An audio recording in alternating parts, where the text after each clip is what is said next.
Chapter 2. The Vanishing Glass. Nearly 10 years had passed since the Dursleys had woken up to find their nephew on the front step, but Privet Drive had hardly changed at all. The sun rose on the same tidy front gardens and lit up the brass number 4 on the Dursleys' front door. It crept into their living room, which was almost exactly the same as it had been on the night when Mr. Dursley had seen that fateful news report about the owls. Only the photographs on the mantelpiece really showed how much time had passed. 10 years ago.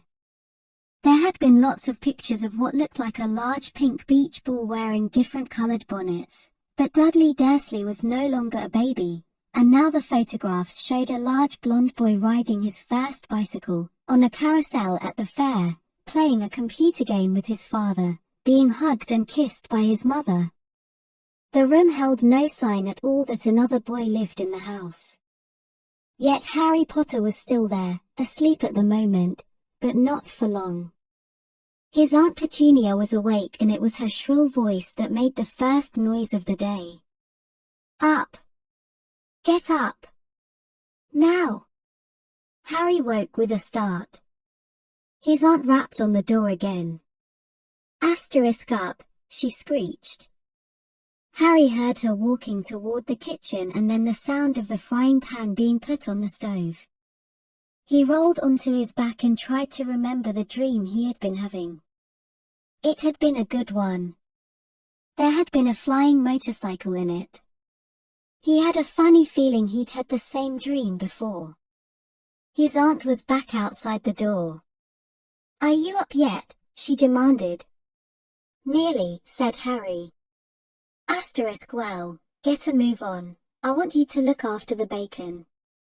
And don't you dare let it burn. I want everything perfect on Dudley's birthday. Harry groaned. What did you say? His aunt snapped through the door. Nothing, nothing. Dudley's birthday, how could he have forgotten? Harry got slowly out of bed and started looking for socks. He found a pair under his bed and, after pulling a spider off one of them, put them on. Harry was used to spiders, because the cupboard under the stairs was full of them, and that was where he slept. When he was dressed, he went down the hall into the kitchen. The table was almost hidden beneath all Dudley's birthday presents. It looked as though Dudley had gotten the new computer he wanted, not to mention the second television and the racing bike. Exactly why Dudley wanted a racing bike was a mystery to Harry, as Dudley was very fat and hated exercise, unless of course it involved punching somebody. Dudley's favorite punching bag was Harry, but he couldn't often catch him. Harry didn't look it, but he was very fast. Perhaps it had something to do with living in a dark cupboard, but Harry had always been small and skinny for his age. He looked even smaller and skinnier than he really was because all he had to wear were old clothes of Dudley's, and Dudley was about 4 times bigger than he was. Harry had a thin face, knobbly knees, black hair, and bright green eyes. He wore round glasses held together with a lot of Scotch tape because of all the times Dudley had punched him on the nose. The only thing Harry liked about his own appearance was a very thin scar on his forehead that was shaped like a bolt of lightning. He had had it as long as he could remember, and the first question he could ever remember asking his Aunt Petunia was how he had gotten it. "In the car crash when your parents died," she had said. And don't ask questions. Don't ask questions, that was the first rule for a quiet life with the Dursleys. Uncle Vernon entered the kitchen as Harry was turning over the bacon. "Comb your hair," he barked, by way of a morning greeting. A bore once a week, Uncle Vernon looked over the top of his newspaper and shouted that Harry needed a haircut. Harry must have had more haircuts than the rest of the boys in his class put together, but it made no difference. His hair simply grew that way, all over the place. Harry was frying eggs by the time Dudley arrived in the kitchen with his mother. Dudley looked a lot like Uncle Vernon. He had a large pink face, not much neck, small, watery blue eyes, and thick blonde hair that lay smoothly on his thick, fat head. Aunt Petunia often said that Dudley looked like a baby angel. Harry often said that Dudley looked like a pig in a wig. Harry put the plates of egg and bacon on the table, which was difficult as there wasn't much room. Dudley, meanwhile, was counting his presents. His face fell. 36, he said, looking up at his mother and father. That's 2 less than last year. Darling, you haven't counted Auntie Marge's present, see? Here under this big one from Mommy and Daddy. Asterisk all right, 37 then, said Dudley, going red in the face. Harry, who could see a huge Dudley tantrum coming on, began wolfing down his bacon as fast as possible in case Dudley turned the table over. Aunt Petunia obviously scented danger, too, because she said quickly, "And we'll buy you another 2 presents while we're out today. How's that, Popkin? 2 more presents. Is that all right?" Dudley thought for a moment. It looked like hard work. Finally he said slowly, "So I'll have 30, 30. 39, sweetums," said Aunt Petunia. Oh. Dudley sat down heavily and grabbed the nearest parcel. All right then. Uncle Vernon chuckled. Little Tyke wants his money's worth, just like his father. Attaboy Dudley. He ruffled Dudley's hair. At that moment the telephone rang and Aunt Petunia went to answer it while Harry and Uncle Vernon watched Dudley unwrap the racing bike, a video camera, a remote control airplane, 16 new computer games, and a VCR. He was ripping the paper off a gold wristwatch when Aunt Petunia came back from the telephone looking both angry and worried. "Bad news, Vernon," she said. "Mrs. Fig's broken her leg. She can't take him." She jerked her head in Harry's direction. Dudley's mouth fell open in horror, but Harry's heart gave a leap. Every year on Dudley's birthday, his parents took him and a friend out for the day, to adventure parks, hamburger restaurants, or the movies. Every year. Harry was left behind with Mrs. Fig, a mad old lady who lived 2 streets away. Harry hated it there. The whole house smelled of cabbage and Mrs. Fig made him look at photographs of all the cats she'd ever owned. "Now what?" said Aunt Petunia, looking furiously at Harry as though he'd planned this. Harry knew he ought to feel sorry that Mrs. Fig had broken her leg, but it wasn't easy when he reminded himself it would be a whole year before he had to look at Tibbles, Snowy, Mr. Paws, and Tufty again. "We could phone Marge," Uncle Vernon suggested. "Don't be silly, Vernon, she hates the boy." The Dursleys often spoke about Harry like this, as though he wasn't there, or rather, as though he was something very nasty that couldn't understand them, like a slug. "What about what's her name, your friend, Yvonne?" "On vacation in Mallorca," snapped Aunt Petunia. "You could just leave me here," Harry put in hopefully. He'd be able to watch what he wanted on television for a change and maybe even have a go on Dudley's computer. Aunt Petunia looked as though she'd just swallowed a lemon. "And come back and find the house in ruins," she snarled. "I won't blow up the house," said Harry, but they weren't listening. "I suppose we could take him to the zoo," said Aunt Petunia slowly, "and leave him in the car." That cars knew, his not sitting in it alone. Dudley began to cry loudly. In fact, he wasn't really crying. It had been years since he'd really cried, but he knew that if he screwed up his face and wailed, his mother would give him anything he wanted. "Dinky Duddydums, don't cry, Mummy won't let him spoil your special day," she cried, flinging her arms around him. "I don't want him to come," Dudley yelled. Between huge, pretend sobs. He always spoils everything. He shot Harry a nasty grin through the gap in his mother's arms. Just then, the doorbell rang. "Oh, good Lord, they're here," said Aunt Petunia frantically, and a moment later, Dudley's best friend, Piers Polkiss, walked in with his mother. Piers was a scrawny boy with a face like a rat.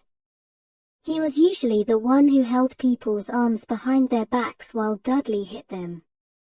Dudley stopped pretending to cry at once. Half an hour later, Harry, who couldn't believe his luck, was sitting in the back of the Dursleys' car with Piers and Dudley, on the way to the zoo for the first time in his life. His aunt and uncle hadn't been able to think of anything else to do with him, but before they'd left, Uncle Vernon had taken Harry aside.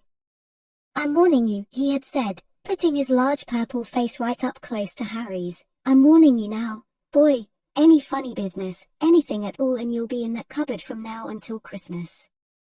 "I'm not going to do anything," said Harry, honestly.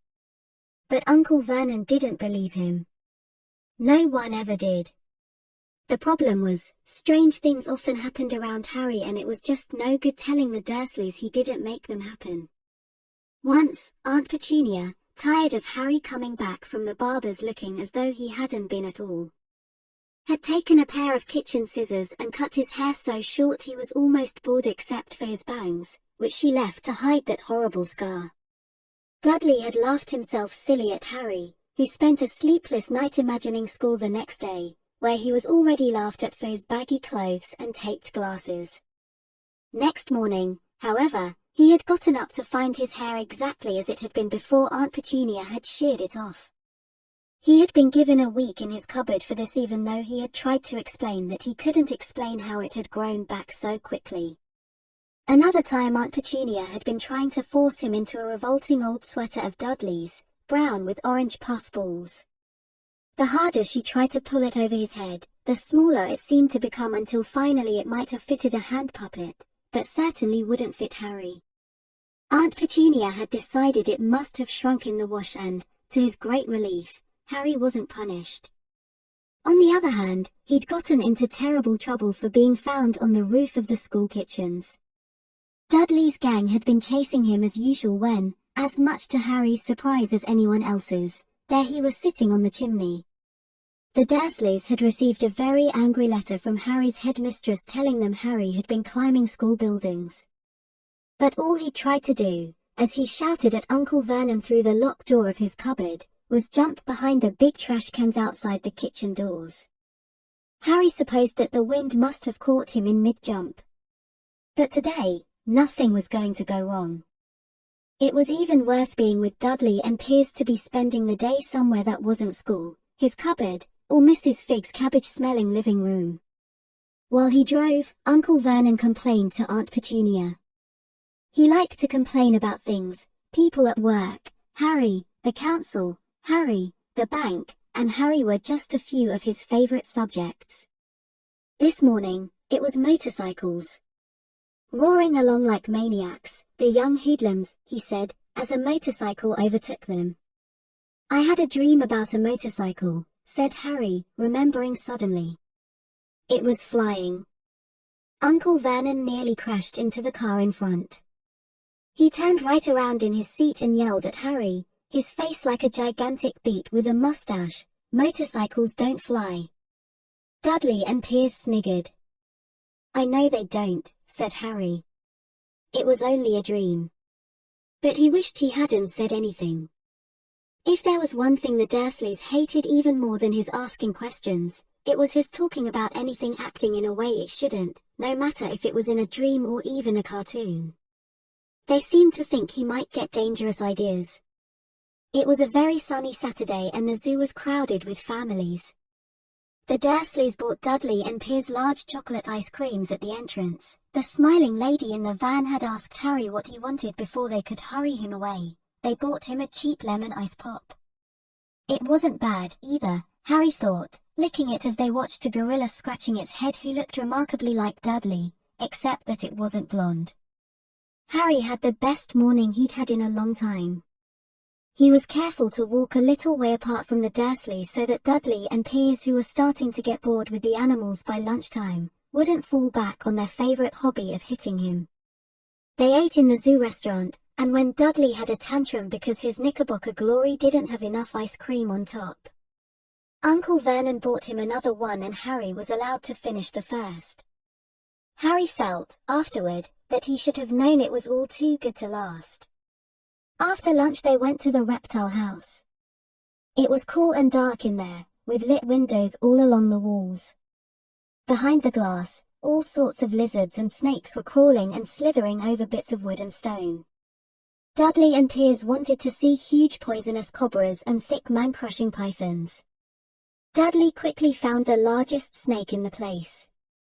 It could have wrapped its body twice around Uncle Vernon's car and crushed it into a trash can, but at the moment it didn't look in the mood. In fact, it was fast asleep. Dudley stood with his nose pressed against the glass, staring at the glistening brown coils. "Make it move," he whined at his father. Uncle Vernon tapped on the glass, but the snake didn't budge. "Do it again," Dudley ordered. Uncle Vernon rapped the glass smartly with his knuckles, but the snake just snoozed on. "This is boring," Dudley moaned. He shuffled away. Harry moved in front of the tank and looked intently at the snake. He wouldn't have been surprised if it had died of boredom itself, no company except stupid people drumming their fingers on the glass trying to disturb it all day long. It was worse than having a cupboard as a bedroom, where the only visitor was Aunt Petunia hammering on the door to wake up. At least he got to visit the rest of the house. The snake suddenly opened its beady eyes. Slowly, very slowly, it raised its head until its eyes were on a level with Harry's. It winked. Harry stared. Then he looked quickly around to see if anyone was watching. They weren't. He looked back at the snake and winked too. The snake jerked its head toward Uncle Vernon and Dudley, then raised its eyes to the ceiling. It gave Harry a look that said quite plainly, "I get that all the time." "I know." Harry murmured through the glass, though he wasn't sure the snake could hear him. "It must be really annoying." The snake nodded vigorously. "Where do you come from, anyway?" Harry asked.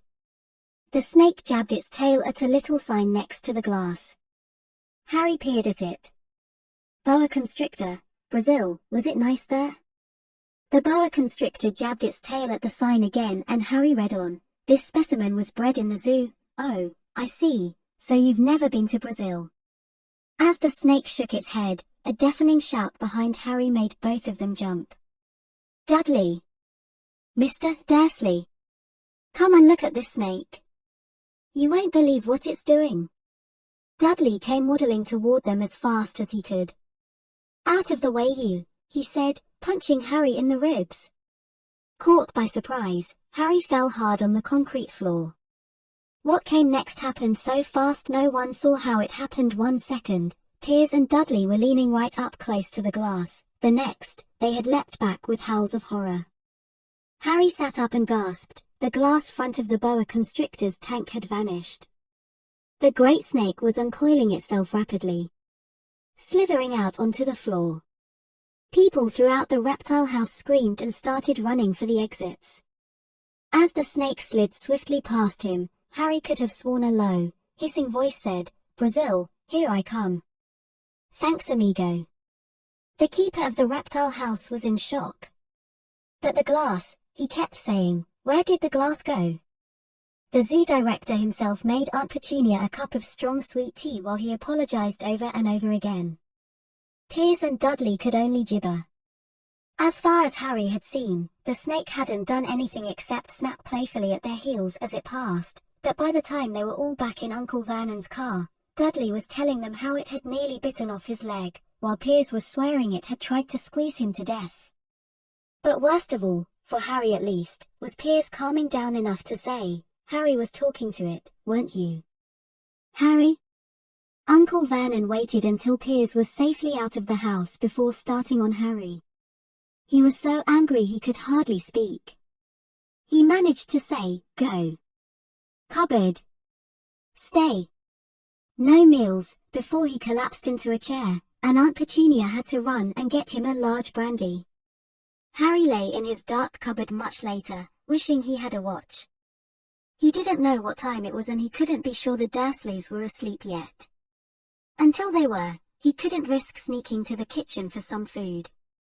He'd lived with the Dursleys almost 10 years, 10 miserable years, as long as he could remember, ever since he'd been a baby and his parents had died in that car crash. He couldn't remember being in the car when his parents had died. Sometimes, when he strained his memory during long hours in his cupboard, he came up with a strange vision, a blinding flash of green light and a burning pain on his forehead.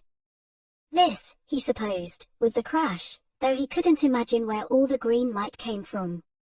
He couldn't remember his parents at all. His aunt and uncle never spoke about them, and of course he was forbidden to ask questions. There were no photographs of them in the house. When he had been younger, Harry had dreamed and dreamed of some unknown relation coming to take him away, but it had never happened. The Dursleys were his only family. Yet sometimes he thought or maybe hoped that strangers in the street seemed to know him. Very strange strangers they were, too. A tiny man in a violet top hat had bowed to him once while out shopping with Aunt Petunia and Dudley. After asking Harry furiously if he knew the man, Aunt Petunia had rushed them out of the shop without buying anything. A wild-looking old woman dressed all in green had waved merrily at him once on a bus. A bald man in a very long purple coat had actually shaken his hand in the street the other day and then walked away without a word. The weirdest thing about all these people was the way they seemed to vanish the second Harry tried to get a closer look. At school, Harry had no one. Everybody knew that Dudley's gang hated that odd Harry Potter in his baggy old clothes and broken glasses, and